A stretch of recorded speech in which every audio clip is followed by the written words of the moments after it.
Hi everyone, welcome back to the gameplay of Infinitode 2. So welcome to another 1.9 update episode, and today guys I wanted to share with you some very interesting results and findings from different tests that I've been running. And once again I hope that these tests and these results can actually motivate you to do some more research for yourself, to do some more tests, and hopefully they can allow you to understand a bit more the progress on this new update and what to do, especially if you are early endless, so just recently unlocked low frequency notoriety and you want to know what is the best thing to do. Now, because of the changes on how loot works, and especially on how 6.3 works, now 6.3 might not be the easiest or like the best go-to level. Like, it's not you have to play 6.3. Like before 1.9, you really wanted to just play 6.3 because like the unique mechanics and you really wanted to exploit. But now the fact that you are forced to keep spawning enemies, to keep getting the loot in order to make it to become more rare, now this makes this level not as good as it was before. Also, the loot has been nerfed in this specific level, especially the miners loot. And so again, it's not as good as it was.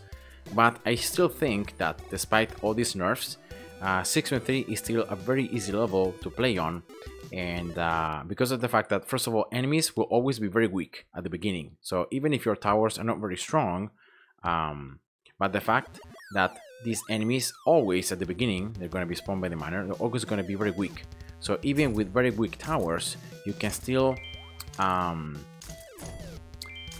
like defeat them very easily. You're not gonna need that much research. You're not gonna need to have these towers to be super strong. And this is especially important because like whenever you play on endless, you're gonna play with the highest difficulty possible.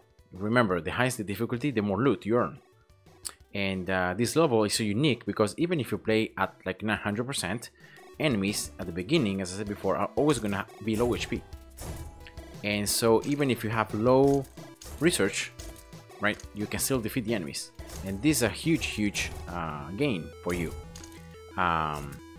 Enemies are gonna acquire HP over time as you keep spawning them. So as you keep mining resources, right, that's when enemies are gonna progressively get more and more HP. But this happens very slowly. Instead, if you just take a look at any other level, let's say take a look at like 5.4, right? That, in my opinion, it's another very easy level to farm.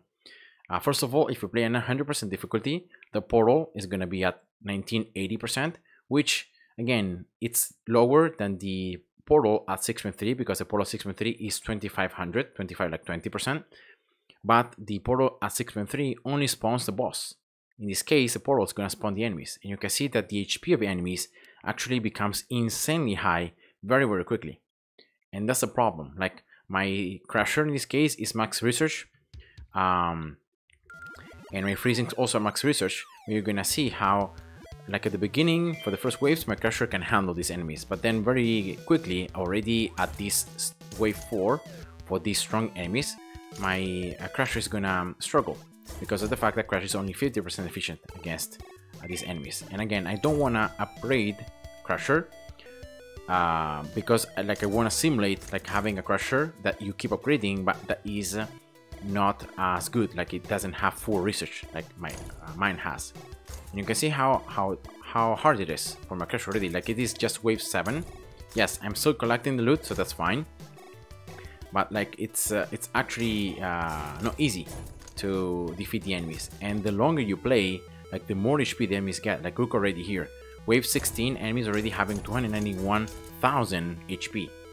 And so that's the problem. If you play and you try to get loot on any other level than stage 6.3, enemies are gonna be so hard to destroy at 100% difficulty that yeah, you're gonna need to either like have a lot more research, or you're gonna need to actively like spend a lot more coins and like upgrading your towers a lot more to then have them have enough damage, right, to then be able to destroy the enemies. So that's the idea. All right, so that's what I just wanted to share with you. Also, another thing that you can exploit in any other level other than 6.3 is the fact that you can add this double time by calling the exit early, and this can actually increase by 25% the loot frequency. So this increases the loot by 25%. So again, it's something more that you can use to your advantage because of the fact that you're not playing on 6.3. But just remember that the enemies are going to be much tougher, so it might not be as easy as it normally is for 6.3, right? To defeat the enemies. So that's what I would say. Those are the main two differences that you can find from playing any in any non-6.3 level, right? But you're playing at the highest endless difficulty. So yeah, that's what I wanted to say. Now, going into my sheet papers. Here we go. These are the results of the tests. Again, just let me give you some context. I'm testing here low levels of low frequency, low rarity. So I want to see, okay, what happens when low frequency, low rarity are low level? So 10-10, 40-20, and 60-20. So what happens if I go, in this case, this was done on 6.3.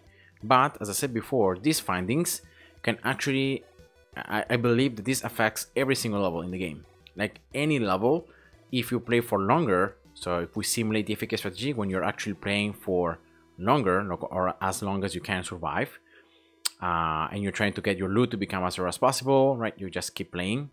Or instead, if you play for shorter, so less time total, and then you compare the two. And what I did was, because this was done on 6.3, I used a specific strategy that I repeated over and over, only using the Scarlet Miner and then using Crusher and Freezing, exactly what I showed you before. Now, unfortunately, I just cannot disable research, and I didn't have enough accelerators to reset all of it. So that's why here I just reset low frequency, rarity, and beta drop rate. So the only thing really is that beta drop rate is at level 0 right here. I also have the loot and rarity tickets active because I have so many of them. If you just go back to the game, I have so many of them, as you can see here, that I just like I cannot disable them, and I cannot like make time pass so much that I'm gonna just run out of loot tickets. So yeah, just remember that I have in these numbers that you find in the sheet behaviors, I have the loot ticket active, so I'm having already 50% more loot, and I have the rarity ticket active, which increases the rarity by 50%. All right, and that was pretty much it. So I tested again FAK, longer strategy. So again, I just want you to pay attention to the time. The most important thing is going to be the time, because like if it goes on 6.3 or not, I don't really think it really changes that much. Now, early on with low frequency so level and low rarity, sorry, so low, I used only 300% of the endless difficulty, and that's what you should have right around that time. And instead, from 40-20 onwards, because like you have a lot more research, you have played a lot more the game, then I used the endless at 900%. So that's the main like difference. So I just summarize here the amount of bits, right, I earned, the playing time, and then the MP value. Now, for those of you who don't know what MP value is pretty much the amount of value you would get from an item from selling it on a Caspa. So if you look right here, you can sell item, whatever item, for prestige dust directly, and you can see that here the dust is classified as MP, and then you can use this dust to craft it, right, and then to get prestige tickets out of it.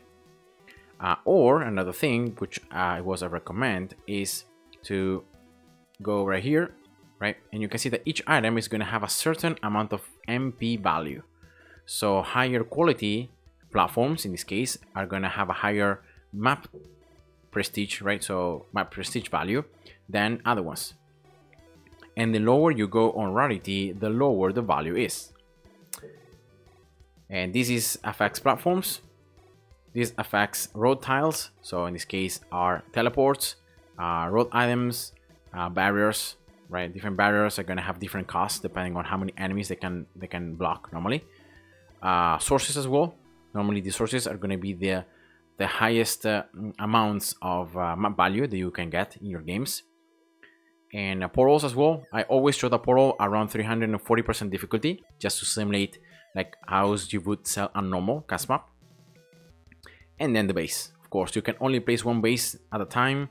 I always went playing a base, the highest base possible, like best base I had, with the disable research, because again, remember, if you're gonna get as many tickets as possible, you're gonna go with a base that disables research to have this red dot. All right. And then in terms of special items, you can place a core. So sometimes I also earned cores from the runs on from the loot, or from opening chests or opening keys. And you can only place up to 1 core each time, and then also music tile. You can only place up to 1. It's 100 MP. Sometimes, like if you earn enough additional items, so things that are worth more than 100, then you don't want to place music tiles. You can just sell them for prestige dust. Instead, if you don't, then you can even sell that. And this is it. So what I did was I placed, as it says right here, I placed all the available tiles. So I crafted the platforms from the lower tier to the highest tier, because remember, the highest tier is the one that gives you the highest MP value. And then I place all the available tiles in a cast map. Why is it available tiles? Because you cannot place all of your loot on a cast map. There are some things that you cannot place. For example, beat dust, tickets, blueprints, so both the special ones and the common ones, and accelerators. All these things you can earn from loot. They're useless in terms of MP. Now, keys, for example, is something that directly you cannot place on cast maps, but you can use keys to open chests. And chests will give you things like tiles, things like platforms, portals, bases, things that instead you do place or you can use on cast maps. So that's why I didn't include keys, because of the fact that keys can be useful for cast maps, but all these other items instead will never be useful. Of course, tickets, like if you consider having loot tickets and rarity tickets, of course that's useful because it can increase your overall loot.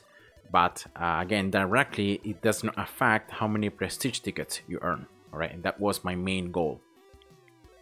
Again, what are the limitations? The fact that I only place 1 base, 1 portal, so simulating the fact that that's a map that you want to sell, right? And then also you can place only 1 music tile and 1 core tile. But other than that, I placed like all the platforms, all the road items, and yeah, like as many things as I could. And then I registered, so I just wrote down, recorded the number that I got from placing all those loot items that I earned from the run. So I did 1 run on FAK 1010, and then after crafting the platforms, I just recorded the MP value I would get from selling all the amount of tiles or the available tiles in that map. And I did the same for 4020 and 6020. I did it for the longer strategy, and I did it for the shorter strategy. And now you can already see, because of the ratio, see the amount of value MP of the time. So comparing this number for the time that I played, that the FAK strategy or the longer strategy is always very bad. Like you have very low efficiency. Instead, if you just compare the shorter strategy, it's always better. And especially compare it with the same low frequency rarity levels, is a lot more efficient. Like here, it's almost 4 times more efficient. Here, it's again almost 4 times, a little bit less than 4 times efficient.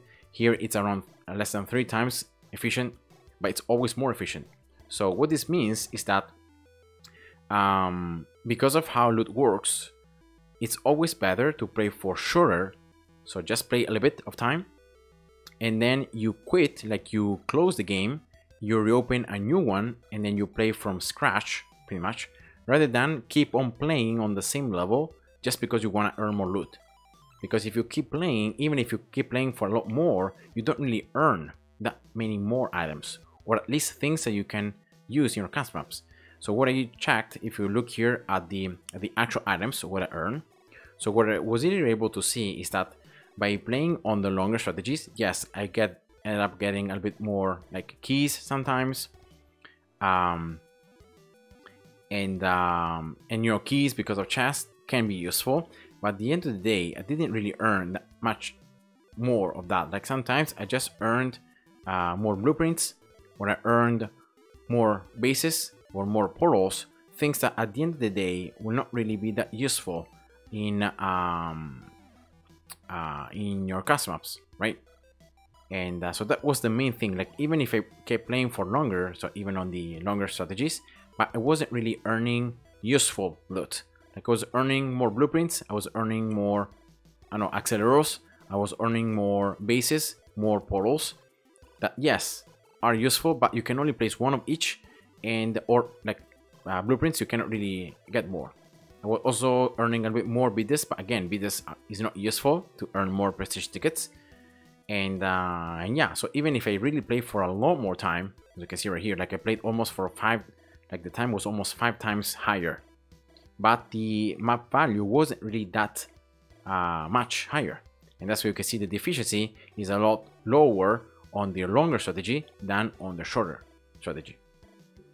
And again, this was done on 6.3. Remember, 6.3, in my opinion, is still the easiest level to go to because of the thing that I explained before. The fact that you can make your the enemies to be very weak even at the beginning, even having the difficulty at the highest. So you don't really need that much research compared to like other levels. Normally you're also going to need like less types of towers, because like from a certain portal only certain type of enemies can spawn, so you can just choose whatever tower suits best those type of enemies, and that's it. And that's why like 6.3, I still believe that it's the easiest one. It might not be the best one, but it's the easiest one. It's the easiest level to farm loot on. But the home to get message is the fact that, no wait, the message to get home. I don't know why I said it in the other way around, but the message that is important from these tasks that I did is that playing for shorter is always better. It's always better than playing for longer. So rather than just playing a single game, trying to hold for as long as you can, and then exiting it and then replaying again, it's a lot better to just play for shorter, then you quit, then you reopen, you quit, and then again. Because again, you can see here how much the efficiency changes. And again, the time, it's 1/5. So it's around 5 times less time. And the efficiency is around around between 3 and 4 times, let's say like that, because that's what I believe like these numbers say. So it's between 3 and 4 times more efficient going for shorter strategies. And yeah, let me know guys what you think. Remember, this might be also affected by some bugs. There might be some bugs, especially 6.3, which affect like the loot, which affect the quality, stuff like that. So if you do some tests on like normal levels for longer strategies and short strategies, these results may be slightly different, but I'm pretty confident that the results that you're gonna find are gonna be similar to this. Maybe not as much the difference. Maybe it's gonna be like only double, or like around 2 or 3 times more efficient, but I still think that playing for shorter, it's always better than playing for longer. And yeah, let me know what you think about this, guys. I hope you enjoyed. Thanks for watching, and see ya. Bye bye.